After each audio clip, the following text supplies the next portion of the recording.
Olá, seja bem-vinda, seja bem-vindo a mais uma aula de matemática aqui comigo, professor Alexandre dos Santos.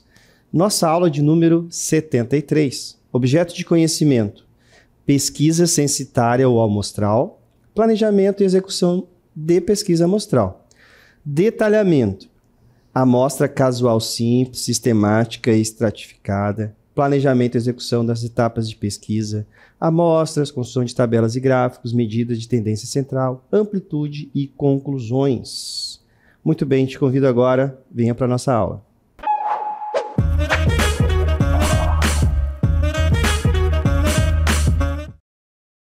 Bem, falando em pesquisa censitária ou amostral, planejamento e execução de pesquisa amostral, temos aqui, ó, né, vários gráficos, infográficos, né? Aqui gráficos aqui envolvendo mapas, percentuais, né? São como nós demonstramos, como nós fazemos aí a demonstração, né, das amostras, das pesquisas. Então, vamos verificar agora, num vídeo bem rapidinho, o que as estatísticas, né? Algumas coisas que as estatísticas são usadas. Vamos lá então? Então, vamos ao vídeo. Olá, seja bem-vinda, seja bem-vindo. Falaremos um pouco sobre a estatística. E o que é estatística, professor? Podemos dizer que é uma área da matemática que pesquisa e investiga dados. Para quê? Iremos catalogá-los, classificá-los e apresentar os resultados. Para que são importantes? São importantes para resolvermos diversos problemas, influenciando na tomada de decisões. Vejamos um exemplo. Foi observado um aumento no número de atendimentos em um hospital público, onde pessoas de lugares distantes da cidade estavam recorrendo a esse serviço de emergência. Onde construir um novo hospital? Aqui ou aqui? Para tomarmos essa decisão, vamos recorrer às estatísticas. Para isso, será necessário fazer um levantamento do número de habitantes da região. Entre eles, iremos coletar a quantidade de homens, de mulheres e de crianças. Também precisaremos saber quais são os tipos de enfermidades e as suas possíveis causas. Aí sim, com todos esses dados levantados e através das estatísticas, será possível tomarmos uma decisão onde será o melhor local para construirmos esse novo hospital. Muito bem, tchau, tchau, até a próxima. Muito bem, né? Vimos aí um dos exemplos onde usamos, né, as estatísticas. Isso é muito importante, né? Nessas tomadas de decisões, né, de uma envergadura de você construir um hospital, né, você vai colocar onde esse hospital? Tem um local mais adequado. E isso, né, uma das ferramentas aí mais adequadas que se deve usar são as estatísticas, né, uma pesquisa. Muito bem, vamos então, falando de pesquisas, pesquisas amostrais, né? Elas têm esse nome porque os indivíduos que farão parte de uma determinada pesquisa são previamente selecionados por meio de uma amostra. E essa amostra ela pode ser probabilística ou não, né? Então, quando ela não é probabilística, tem um nomezinho de não probabilística. Tá? Então, as pesquisas amostrais, né? Já está falando aqui, amostrais, lembrarão que nós vamos pegar uma amostra. Uma amostra é um pedacinho, né, do universo aí que nós estamos pesquisando. Né? Amostras probabilísticas, amostragem aleatória simples. Então, nós temos aqui nas amostras probabilísticas, né, a amostragem aleatória simples. Como ela é? Cada elemento da população tem uma chance igual de ser selecionado. Por exemplo, sortear números aleatórios para escolher participantes de uma pesquisa. Por exemplo, aí na escola, você tem 200 alunos, então numera-se de 1 a 200 e faz um sorteio. Esse sorteio, né, se chama aleatório, porque qualquer um dos alunos, né, que estão desses 200 podem ser escolhidos. Tá? Isso aí é uma amostragem aleatória simples. Então, nós vimos a simples, ela pode ser essa amostragem também estratificada. População é dividida em grupos, tá? Ou também estratos, e aí sim, por isso nós falamos que ela é uma amostragem estratificada, né? Com características semelhantes. E uma amostra é selecionada de cada extrato. Então, por exemplo, ao estudar o desempenho acadêmico, pode-se estratificar os alunos por série. Então, estratificar. Então, os grupos aqui nós vamos dividir por série. Em seguida, realizar uma amostragem aleatória simples dentro lá de cada série que foi selecionada. Por exemplo, numa escola, tem 10 turmas da primeira série. Vai pegar, né? Vamos pegar aqui a série, da primeira série, e lá, nessa turma, podem fazer aqui uma amostragem aleatória simples. Selecionar alguns alunos de maneira, por exemplo, um sorteio. Amostragem sistemática. É a seleção de elementos em intervalos regulares a partir de uma lista ordenada. O que é isso? Então, vai ter uma ordem nessa lista. Exemplo. Por isso que ela precisa ficar ordenada, né? Ó, porque nesse exemplo nós já vimos aqui, ó, selecionar a cada 10º elemento em uma lista de clientes de uma loja para participar de uma pesquisa. Então tá lá o pesquisador, né? O entrevistador vai realizar a pesquisa na loja e ele, a cada 10ª pessoa, 10º cliente, né, que está sendo chamado aqui do elemento, que é uma pessoa, que vai entrar na loja, ela vai ser entrevistada, né, ou vai se perguntar, né, se ela quer participar da pesquisa. Tá? Então, isso aqui é uma amostragem sistemática, tem um sistema. Né? Qual é esse sistema? Neste caso, selecionar a cada 10, né, o 10º cliente, a cada 10 clientes, vai fazer a pesquisa. Temos também a amostragem por conglomerados. Como funciona? A população, aqui eu falo a população a população significa todos os elementos, né, que nós queremos pesquisar. Então, ela é dividida em grupos naturais. Esses grupos naturais são chamados de conglomerados, por isso a amostragem por conglomerados. E alguns desses grupos são escolhidos para compor a amostra. Exemplo, selecionar aleatoriamente algumas turmas em uma escola para entrevistar todos os alunos dessa turma. Então, aqui, nesse caso, né, como eu dei lá o caso da primeira série, escolheu aleatoriamente uma determinada turma e vai ser entrevistado todos os alunos dessas turmas. Também temos a amostragem estratificada proporcional. Similar à amostragem estratificada, mas os tamanhos dos estratos são proporcionais à sua presença na população total. Por exemplo, garantir que a amostra reflita a mesma proporção de características específicas presentes na população. Tá? Então, por exemplo, nós temos aí, características específicas, né, presentes na população.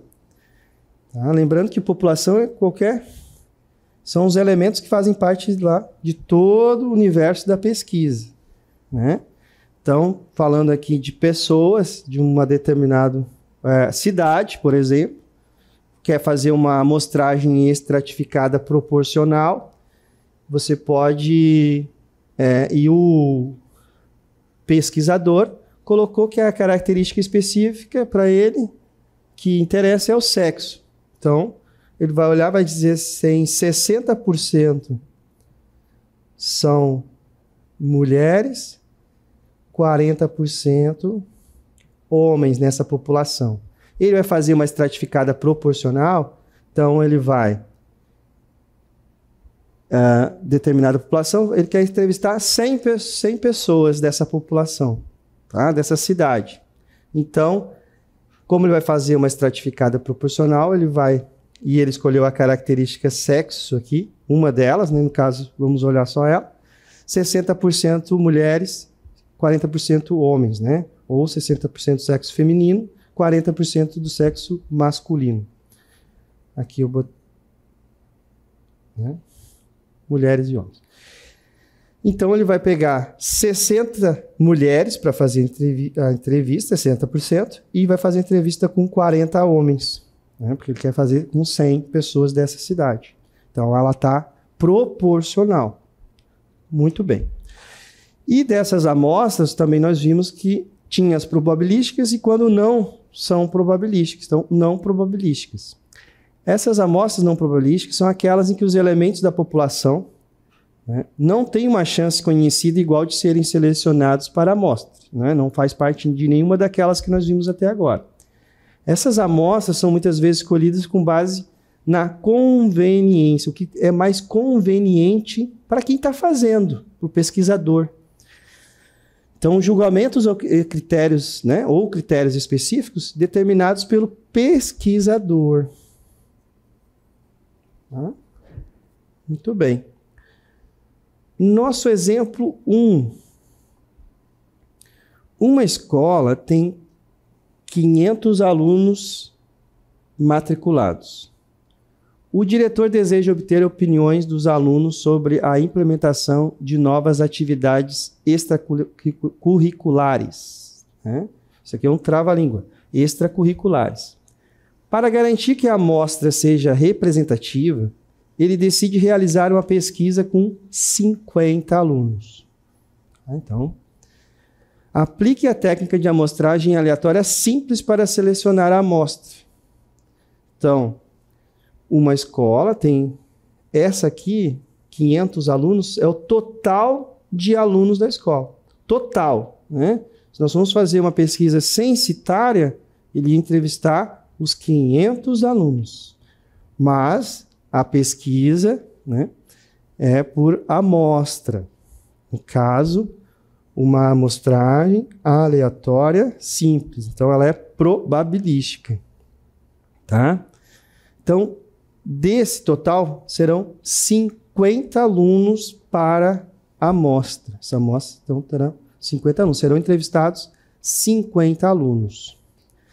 Então, aqui é o total quando a gente fala em população. Quem é a população da pesquisa? Todos os indivíduos, todos os elementos, né? Pode ser indivíduos, elementos daquela pesquisa. No caso aqui, quem são os elementos? São indivíduos. Quem são esses indivíduos? Os alunos dessa escola. 500 alunos, tá? Então, isso você vai lembrar de população. E aí você tem a população e tem a amostra, que é um pedaço, né? É um subconjunto aí. Vamos tirar um pedaço dessa amostra. No caso, esse subconjunto tem 50 alunos. E nós vamos aplicar a técnica aí, pede para aplicar uma técnica de amostragem aleatória simples. E aí nós vamos lembrar o que nós vimos agora há pouco, né? O que é a aleatória simples. Então, usando a técnica de amostragem aleatória simples, como o diretor pode selecionar aleatoriamente os 50 alunos que participarão da pesquisa? Ele pode fazer diversas maneiras, né? Nós vamos dar uma solução para ele aqui. O diretor pode atribuir um número único para cada aluno, de 1 a 500. E em seguida, ele vai usar um método aleatório, tá? Porque lembra que é aleatório simples. como sortear números de uma urna. Então ele tem que sortear, tá, aleatoriamente, onde que qualquer um desses 500 números, né, representando cada aluno, possa ser selecionado, tá? Tem as mesmas chances de ser sorteado, tá bom? E aí aqui eu dei alguns exemplos, né? Ele pode colocar numa urna, que vai dar um trabalhão, né? E hoje em dia nós temos vários métodos, né, bem mais modernos para isso, né? Muito melhores, mais rápidos, né? Mais modernos. Um gerador de números aleatórios, que tem vários aí na internet, para escolher aleatoriamente 50 números correspondentes aos alunos que participarão da pesquisa. Isso garante que cada aluno tenha uma chance igual de ser selecionado, tá? Muito bem, e nós vimos aí várias e várias pesquisas. Muitas vezes nós temos aqui, então, a nossa população. A gente estava aí com uma população de 500 alunos aí né, que são da escola. Mas, na maioria das vezes, nós temos, então, muitas pesquisas que envolvem, né, pessoas de um determinado local, de uma cidade. Então, são muito mais elementos, muitas mais pessoas, muito mais indivíduos envolvidos. Então, nós vamos ver aqui um exemplo, ó, do tamanho de uma população. Então, aqui, né, ele é online. Você coloca o tamanho da população que você quer. Aqui nós vamos colocar, então, a população aproximada aqui da cidade do Amazonas. 2 milhões... Vou dar uma arredondada aqui para cima. 2.300.000. Vamos colocar um grau de confiança de... Vamos começar aqui com 95%. E... Vamos ajeitar aqui. E uma margem de erro, nós vamos colocar aqui de 3%. Tá? Muito bem, temos aqui então, ó, tamanho da população. Coloquei a população aproximada aqui da cidade de Manaus, 2.300.000 pessoas. Colocamos um grau de confiança dessa pesquisa, né? Um grau de confiança de 95%. Vocês acham que é um grau de confiança razoável, bom, ruim? 95% significa que tem aí um grau de confiança bem elevado, né? Quase chegando a 100%, tá? Tem 5% aí de erro. Então, temos aí a margem de erro também, que é de 3% para mais e 3% para menos, tá? Então, como seria o tamanho da amostra? Vejam que num total aí de população de 2.300.000 pessoas, tá? A gente, com uma boa amostra, né? Você vai aí, 1.067 pessoas, nós vamos conseguir fazer essa pesquisa com um grau de confiança de 95%. Mas a gente pode colocar aqui um grau de confiança ainda maior. Vamos colocar esse grau de confiança para 99% e uma margem de erro de 3%. Deixei a margem de erro ainda ali em 3%, né? Que é uma margem pequena. Tamanho da amostra. Com 1.848 pessoas, nós conseguimos fazer uma ótima pesquisa. E lógico que queremos aí diminuir essa margem de erro para 2%, tá? Vejam que aí nós vamos aumentar praticamente o dobro da amostra, somente com 1% na margem de erro. 4.153 pessoas. Então, por isso que na maioria das vezes nós temos aqui uma margem de erro de 3%, né? Bem mais fácil de fazermos aí a pesquisa, um valor até, né, também para podermos realizar essa pesquisa bem menor.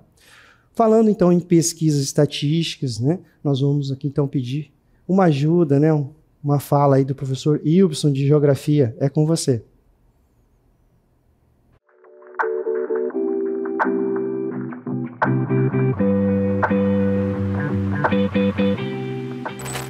Olá, galerinha do 8º ano. Eu me chamo Wilson do Nascimento, eu sou professor do componente de Geografia e hoje eu estou aqui para falar da relação entre Geografia e Matemática. Em especial, quando a gente trata das questões relacionadas à estatística, que produz ali dados importantes que servem de base para outras ciências utilizarem na análise desse conhecimento, certo? Destaco também para vocês que para a produção desses dados estatísticos é necessário a gente ter ali o domínio de alguns conceitos que são matemáticos e que também são estatísticos. É o caso da moda, é o caso da média, desvio padrão, mediana, dentre outros. Mas isso o professor de matemática vai tratar com vocês com mais calma.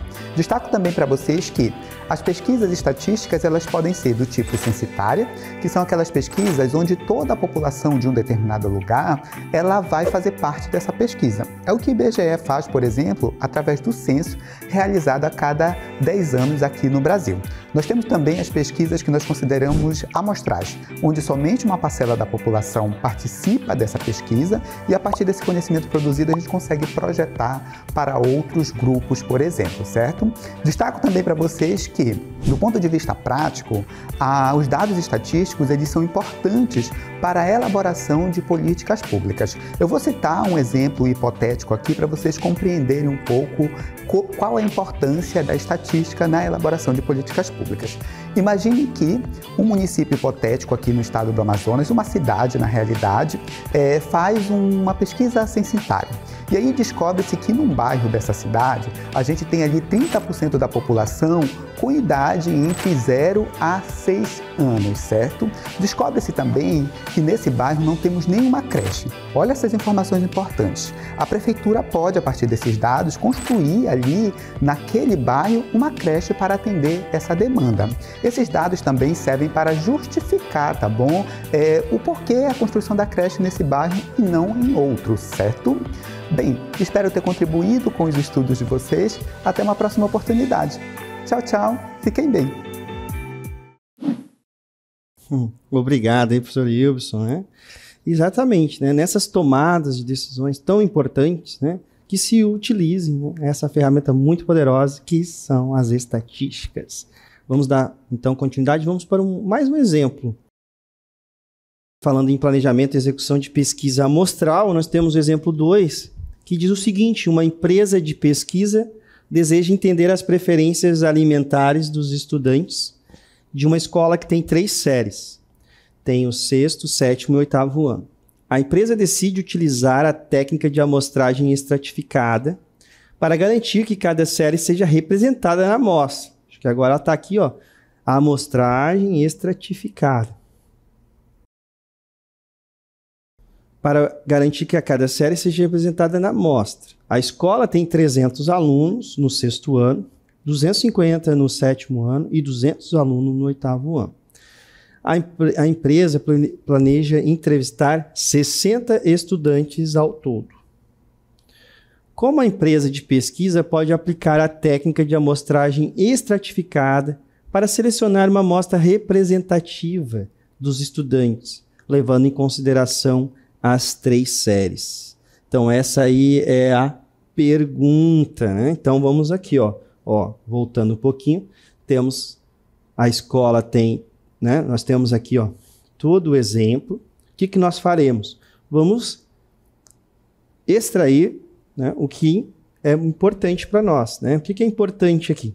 Saber, então, em cada série, quantos alunos temos. Vamos lá, então. Então, a empresa deve seguir os seguintes passos para aplicar a amostragem estratificada. Primeiro, retirando as informações lá daquele texto, né, que são as informações numéricas, né, das séries. Então, no 6º ano, nós temos 300 alunos. A escola possui 300 alunos no 6º ano. Aquela escola possui 250 alunos no 7º ano e 200 alunos no 8º ano. Muito bem. Então, o que nós faremos? Nós vamos entrevistar, né? A empresa vai entrevistar 60 alunos. Então, primeiramente, o que você poderia pensar? Então, ela entrevista 20, e 20, professor. Né? Se ela entrevistar 20 alunos de cada. Mas o que vai acontecer? No 6º ano, tem 100 alunos a mais do que do 8º ano. Então, nós tivemos um erro aqui, né, de identificação. Nós temos aqui os alunos do 6º ano, não foram, né, não tivemos aqui uma porcentagem, né, significativa do quantitativo dos alunos do 6º ano, porque ficamos com a mesma quantidade de alunos, sendo que o 6º ano tem 100 alunos a mais. Não foram bem representados se nós colocarmos aqui 20, 20 e 20. Porque não temos a mesma quantidade. A quantidade é bem maior, né? São 100 alunos a mais, são 50% a mais, né? Então, vamos aqui calcular essa proporção para podermos aí, então, chegar aqui à quantidade certa para cada série que nós vamos entrevistar, que no caso a empresa vai entrevistar. Então, para isso nós vamos calcular a proporção de cada série. Essa proporção, ela é em relação ao quê? Ao total dos alunos na escola. Então, como que chegou no total, né? Foi de forma bem fácil. Nós temos 300, mas só tem essas séries. Ó. 250 mais 200. Temos que somar, né? Somando 300 do 6º ano, 250 do 7º e 200, né? Então, significa que essa escola tem 750 alunos. E aí nós fazemos o quê? A proporção. Então, 300 de 750. Qual é a proporção de alunos do 7º ano em relação ao total de alunos da escola? 250 para 750. Né? Vamos aqui simplificar essa fração. Nós já vimos aqui que 750 é 3 vezes 250. Isso aqui é 1/3, né? E 1/3, nós temos aqui 1 dividido por 3, que é 0,3333. Aqui segue pontinhos, né? Infinitamente. Mas nós queremos, então, aqui já fazer uma aproximação. Temos aqui 33%. E do 8º ano, 200 por 750. Bem, fazendo aqui essa divisão, nós chegamos em 0,40, que é 40%. Né? Como é que você transforma aqui o número decimal em porcentagem? Né? Multiplica por 100. Lembra que multiplicar por 100, ó, essa vírgula vai andar 2 casas para a direita, vai dar 40%. Aqui a mesma coisa, né? 33,333%, arredondamos para 33%. Aqui nós vamos chegar em 0,2667, vamos arredondar também para 27%. Somando 40%, 33 com 27, né? Nós temos aqui 100%. Muito bem. Então, agora, nós sabendo disso, nós vamos então multiplicar por 60. Ora, na multiplicação por 60, nós já vamos descobrir aqui quanto, vamos tirar o percentual, né? O que é 40% de 60? 40% de 60 são 24 alunos. Do 7º ano, 1/3, né? 1/3 de 60 é dividido por 3. 60 dividido por 3, 20. 33%. E 27% vão dar 16 alunos. Totalizando aqui 60 alunos. Tá? E vejam que agora nós tivemos aqui, ó, né? 24 representando o 6º ano e 16 o 8º ano. Agora nós tivemos uma representatividade proporcional, fazendo aí essa continha, tá? Então, selecionar aleatoriamente, né, um número determinado de alunos em cada série. Isso pode ser feito, por exemplo, atribuindo números únicos a cada aluno em cada série, usando um método aleatório para a seleção. Agora já desses 24 alunos, 20 alunos e 16 alunos de cada série. Tá? Agora é uma seleção aleatória dentro de cada extrato. Como que vai selecionar esses 24 alunos, os 20 e o 16. Então, esses passos garantem que a amostra seja proporcional à distribuição de alunos em cada série, permitindo uma análise mais detalhada das preferências alimentares de cada extrato. Vimos então aqui que esse tipo de amostra, né, ela representa melhor a população que nós queremos. No caso, qual é a população ali? Os alunos daquela escola, do 6º, do 7º e do 8º ano. Espero que vocês tenham gostado da nossa aula. Ficamos por aqui e até a próxima.